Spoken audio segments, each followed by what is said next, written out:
ورحمة الله وبركاته.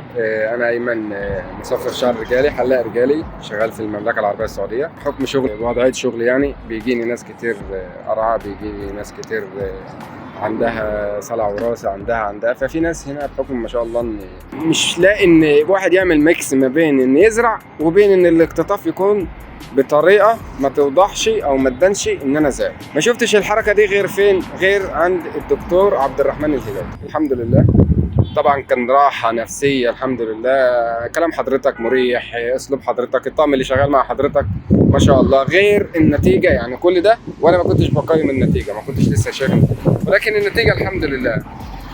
حتى المنطقه المنحى الشعر فيها طبيعي، ما تحسش حتى ان انا زارع. تسلم ايدك، تسلم على شغلك. بصراحة شغل يعني انا بكلمك كلام اخ يعني.